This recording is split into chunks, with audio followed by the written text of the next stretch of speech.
అందరికీ నమస్తే. నా పేరు శ్రీకాంత్. ఫస్ట్ టైం మీరు మన ఛానల్ చూస్తుంటే సబ్స్క్రైబ్ చేస్తారని మనస్ఫూర్తిగా కోరుకుంటున్నా. ఇక విషయంలోకి వెళ్తే, సీదిరి అప్పలరాజు గారి సతీమణి గారు బయటకు వచ్చి ఆమె మాట్లాడుతున్నారు. ఆమెకి నా కొడుకు యాక్సిడెంట్ చేశాడే, నా కొడుకు గుండా ఒక ఫ్యామిలీ రోడ్డున పడింది, నా కొడుకు గుండా చేసిన తప్పు గుండా ఎటువంటి తప్పు చేయనటువంటి ఒక ఫ్యామిలీ రోడ్డున పడింది. కనీసం వాళ్ళకు తినటానికి తిండి లేదు. సంపాదించేటువంటి ఒక వ్యక్తి చనిపోయాడు. ఆ కుటుంబం చాలా సఫర్ అవుతుందనేటువంటి ఏమాత్రం కొంచెం కూడా బాధ లేకుండా తన పిల్లల్ని అరెస్ట్ చేశాడని, తన భర్తని ఎందుకు అరెస్ట్ చేశారో పాపం మాకు ఇప్పటికి కూడా తెలియట్లేదంట. అంతేకాకుండా రాష్ట్రంలో లా అండ్ ఆర్డర్ సరిగ్గా లేదంట.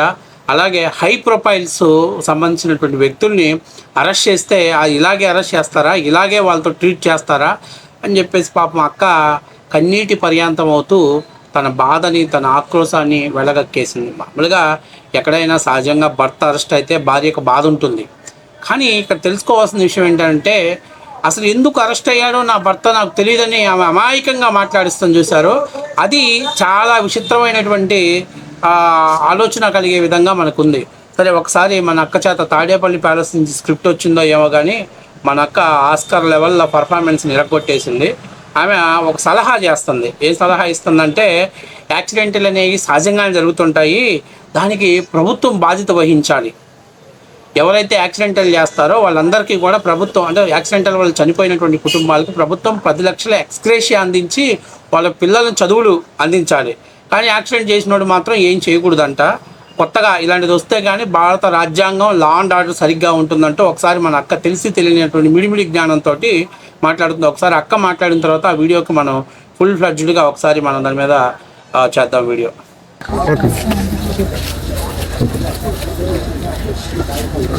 ప్రజారాజ్యం ఎక్కడికి వెళ్తుందో తెలియట్లేదు. లా అండ్ ఆర్డర్ అయితే అస్సలు కరెక్ట్గా లేదు అనుకొని చెప్పగలను.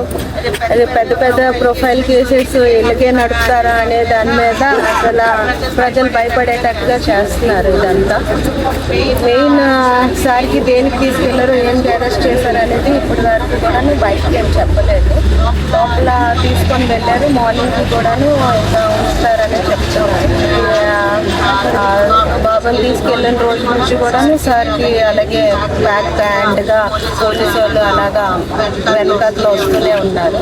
కానీ ఈ మొత్తానికి చెప్పాల్సింది ఏంటనుకుంటున్నానంటే, యాక్సిడెంట్స్ కేసెస్ చాలా జరుగుతున్నాయి.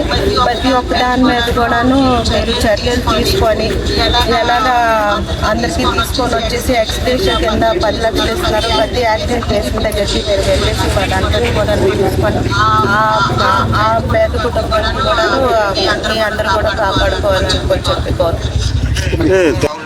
అది అక్క ఏం చెప్తుంది, యాక్సిడెంటల్ అయ్యి చనిపోయినటువంటి కుటుంబాలని మీరు యాక్సిడెంట్లు చేసి వెళ్ళిపోతా ఉండండి అమ్మ, మీరు ఇళ్ళకి వెళ్ళిపోండి. మైనర్ పిల్లలు అయితే వాళ్ళ ప్లేస్లో తీసుకొచ్చేసి ఎవడో అమాయకుని తీసుకొచ్చి బలి చేయండి. వాడిని ఇరికిచ్చేసి నీ కొడుకుని జాగ్రత్తగా హాస్పిటల్లో తీసుకెళ్ళి బ్రహ్మాండంగా బెటర్ కార్పొరేటర్ స్థాయిలో వైద్యం నిర్వహించండి. మీ వాడు మాత్రం సేఫ్ జోన్లో ఉండాలి. మీ వాడికి చిన్న గీత పడితే మీ ప్రాణం గిలగిలగిలగిల కొట్టుకుంది, మీ ప్రాణం అల్లాడిపోయింది. అసలు మీకు దేవుడి దగ్గరికి వెళ్ళిపోయి, దేవుడా మేము ఇంత హై ప్రొఫైల్ కలిగినటువంటి పొలిటీషియన్స్ని మా బిడ్డకే ఇలా చేస్తారా అని చెప్పేసి దేవుడి దగ్గరికి వెళ్ళి ఆర్తనాదాలు పెట్టుకుంటారు, గోడకేసి కొట్టుకుంటారు. మీరు మాత్రం, ఎందుకంటే మీ బిడ్డలు మాత్రమే ప్రాణం, మాత్రమే ప్రాణం, మిగతా వాళ్ళు ఎవరి ప్రాణాలు కాదు, మిగతా వాళ్ళు ఎవరు మనుషులు కాదు. అంటే మాట్లాడుతుంది ఏంటి, యాక్సిడెంటల్ చేసిన వాటికన్నిటికీ అందరూ చందాలు వేసో లేదా ప్రభుత్వం 10 లక్షలు ఇవ్వాలి. మరి యాక్సిడెంట్ చేసిన మీరేం చేస్తారమ్మా? మీరు యాక్సిడెంట్ చేసేసి ఇళ్ళకి వెళ్ళిపోయి కేసులు ఎలా మాఫీ చేసుకోవాలని చెప్పి మాట్లాడతారా? మాట్లాడుతుంది లా అండ్ ఆర్డర్ గురించి మాట్లాడుతుంది. లా అండ్ ఆర్డర్ అంటే కరెక్ట్గా ఎలా ఉందో, మీ ప్రభుత్వం ఎలా ఉందో తెలుసా? మీ ఆయన 14 సంవత్సరాలు ముఖ్యమంత్రి చేసినటువంటి ఒక వ్యక్తిని నిండు శాసనసభలో ఆయనకి ఒక డిజీజ్ ఉంది సార్, ఆయనకి ముందు హాస్పిటల్కి తీసుకెళ్ళి ఆయనకి వైద్యం చేయించండి. 14 ఏళ్ళు ముఖ్యమంత్రిగా చేసినటువంటి వ్యక్తిని ఎలా ట్రీట్ చేయాలో తెలియనటువంటి కుసంస్కారహీనుడు ఒక నేపాలీగాడు మీ ఆయన. ఈరోజు నువ్వు తెగ బాధపడిపోతున్నావు, మా ఆయనకి ఏదో జరుగుతుంది, మా ఆయనకి ఏదో అన్యాయం చేశారు, మా కుటుంబానికి ఏదో అన్యాయం చేశారండు. ఇక లా అండ్ ఆర్డర్ గురించి మాట్లాడుతున్నావు. నీ కొడుకు యాక్సిడెంట్ చేశాడు. నీ కొడుకు యాక్సిడెంట్ చేసినప్పుడు అవతల వ్యక్తి ప్రాణాపాయ స్థితిలో ఉన్నప్పుడు కనీసం పోలీసులకు ఇన్ఫార్మ్ చేయడమో, లేకపోతే మీకు ఫోన్ చేసి, అమ్మా నేను పొరపాటున ఇలా గుద్దేశాను, ఆ వ్యక్తికి ఇలా దెబ్బ తగిలింది, అతనికి హాస్పిటల్ తీసుకెళ్దాం, అవసరమైతే మన దగ్గర చాలా డబ్బులు ఉన్నాయి, మా నాన్న మినిస్టర్గా చేసి ఆ పలాసానంతా కూడా శుభ్రంగా నాకిచ్చేశాడు, చాలా డబ్బులు సంపాదించాడు, సరే ఏదో తప్పో ఒప్పో జరిగిపోయింది, ఆ కుటుంబానికి మనం అండగా ఉండాలి, కాబట్టి అతనికి ఒక మంచి వైద్యాన్ని అందిద్దామని చెప్పేసి మీ ఆయనకి ఏమన్నా ఫోన్ చేశాడా? పోనీ మనోడు పోయాడు పోలీస్ స్టేషన్ పోయాడు, ఎందుకు బాగలేదంటే మీ వాడు బండి తోలేటప్పుడు గాంజాయో డ్రంకో ఏదో అంటే డ్రింక్ చేసో ఉన్నాడు కాబట్టి డ్రంక్ అండ్ డ్రైవో లేకపోతే మాంద్రక ద్రవ్యాలు తీసుకున్నటువంటి కేసు కింద అరెస్ట్ అయితే పెద్ద కేసు అయితేనే భయపడిపోయి సస్తే చచ్చాలే వాడి ప్లేస్లో మనకెందుకు, మన బిడ్డ సేఫ్ జోన్లో ఉన్నాడని మీరు మీ బిడ్డని ఇంటికి తీసుకొచ్చుకొని మీ దగ్గర పనిచేసేటువంటి కుర్రాన్ని సీన్లోకి ఎంట్రీ చేయించేసి వాడి ద్వారా అతన్ని అమానుషమైనట్టుగా వాడి జీవితాన్ని నాశనం చేయాలని చెప్పి చూశారు. జగన్మోహన్ రెడ్డి గారిని కోడికత్తి కేసులో కానీ ఆ సీను గారిని బలి చేసినట్టు ఆ అమాయకుడైనటువంటి వాడిని బలి చేయాలని చెప్పేసి మీరు ప్లాన్ చేశారు. సిగ్గనిపించట్లా మీకు? లా అండ్ ఆర్డర్ గురించి నువ్వు మాట్లాడుతున్నావు, లా అండ్ ఆర్డర్ గురించి నీ మొగుడు చేసిన ఎదవ పనికి లా అండ్ ఆర్డర్ గురించి మాట్లాడుతున్నావు నువ్వు. లా అండ్ ఆర్డర్ నీకు కరెక్ట్గా పనిచేయాలి. ఇప్పుడు లా అండ్ ఆర్డర్ కరెక్ట్గా పనిచేసింది కాబట్టి 18 సంవత్సరాల వయసు కలిగిన వాడు మీ వాడు ఇంకా డ్రైవ్ చేసి హిట్ అండ్ డ్రైవ్ చేశాడు కానీ లోపలేశారు. లా అండ్ ఆర్డర్ కరెక్ట్గా పనిచేసింది కాబట్టి తప్పుడు సాక్ష్యాలను క్రియేట్ చేసి నీ కొడుకుని కేసులో నుంచి తప్పించాలని ప్రయత్నం చేసినందుకు గాను, నేరస్తులకు సహకరించినందుకు కానీ మీ ఆయన బొక్కలో పెట్టారు. ఇంకా లా అండ్ ఆర్డర్ సరిగ్గా పనిచేయటువంటి ఆ లా అండ్ ఆర్డర్ కరెక్ట్గా ఇప్పుడే పనిచేసింది. మీ ప్రభుత్వ హయాంలో అయితే లా అండ్ ఆర్డర్లు పనిచేయవు. కనీసం మీ ప్రభుత్వ హయాంలో పొరపాటున అతనికి అన్యాయం జరుగుంటే వాళ్ళ కుటుంబం రోడ్డును బట్టి అడుక్కున్నా కూడా మీరు కనీసం ఒక ₹1,00,000 కూడా ఇచ్చి ఉండేవాళ్ళు కాదు. ఏంటి తాపీగా వాళ్ళతో బేరాలు ఆడతారా? ₹1,00,000 ఇస్తాం, ₹1,50,000 ఇస్తాం, వాళ్ళ కూతురు అతని భార్య మా ఇంట్లో పని మనిషిగా జాయిన్ అయింది, ఏంటికి మీరు చంపింది కూడా కాక మళ్ళీ పైపెచ్చి మీకు ఇది కూడానా? ఈ ఆఫర్లు కూడా ఇస్తారా? ఇది ప్రజాస్వామ్యం అనుకుంటున్నారా లేకపోతే ఒక నియంత పరిపాలనలో సాగినటువంటి రాష్ట్రం అనుకుంటున్నారా? మీరు మీ ఇష్టం వచ్చినట్టుగా వ్యవహరించడానికి, మీ ఇష్టం వచ్చినట్టుగా ప్రవర్తించడానికి ఇంకా సిగ్గు లేకుండా ఎంత బాగా మీడియా ముందుకు వచ్చి మా ఆయన ఎందుకు అరెస్ట్ చేశారు నాకు తెలియదండి, ఎందుకు అరెస్ట్ చేశారు నీకు తెలీదా, తెలియకుండానే నువ్వు మీడియా ముందుకు వచ్చి మాట్లాడావా? మీ ఆయన నీ కొడుకు చేసిందే మంచి ఘనకార్యం అనుకుంటున్నావా ఏంటి? ఇవాళ సపోజ్ వాళ్ళ కుటుంబం చనిపోయింది, అదే ఏ పేదవాడో నీ కొడుకును గుద్దేసి నీ కొడుకు చచ్చిపోతే నువ్వు ఊరుకుంటావా? గుండెలు బాధిపోయేలాగా రోధించేలా అరవకపోయావా? రోడ్డు మీద పడి నువ్వు మీ ఆయన దొడ్లాడి అరవకపోయాడు, ఏడ్చేవాళ్ళే కదా. అంటే మీది మాత్రమే ఫ్యామిలీ, మీరు మాత్రమే మనుషులు, మీకు మాత్రమే నొప్పి ఉంటుంది, మీకు మాత్రమే ప్రేమ అపేక్షలు ఉంటాయి, మిగతా వాళ్ళు ఎవరికి ఉండవు. మిగతా వాళ్ళు మనుషులు కాదు, మిగతా వాళ్ళ దగ్గర డబ్బులు లేకపోతే వాళ్ళు మనుషులు కాదు, డబ్బులు లేకపోతే వాళ్ళు బతకడానికి అవకాశం లేదు, వాళ్ళు బతకాల్సిన ఛాన్సెస్ కూడా లేదు. అసలు కనీసం నీకైనా మానసిక పరిస్థితి సరిగ్గా ఉందా లేదా? నీ కొడుకుని జైల్లో పెట్టారని మానసిక పరిస్థితి దెబ్బతినింది, హాస్పిటల్లో పోయి ఒకసారి ట్రీట్మెంట్ తీసుకో తల్లి.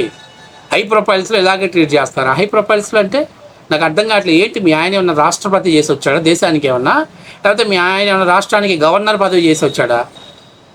ఆ గాలిలో వచ్చి గెలిచినటువంటి గాలివాడు, అంతకు మించి ఏం లేదు. సబ్జెక్ట్ ఏమైనా ఉందా వాడికాడ? ఒక రాష్ట్రంలో ఒక నిండు శాసనసభలో 14 ఏళ్ళు ముఖ్యమంత్రిగా చేసినటువంటి వ్యక్తిని ఎలా గౌరవించాలో చేతగాని దద్దమ్మ. లోకేష్ నేను తన్నుకుంటూ ఈడ్చుకుంటూ తీసుకుపోతాం రా. ఇంకా ఇక్కడ మంచి ప్రభుత్వం కాబట్టి కనీసం టచ్ చేయకుండా గౌరవంగా తీసుకెళ్ళాడు.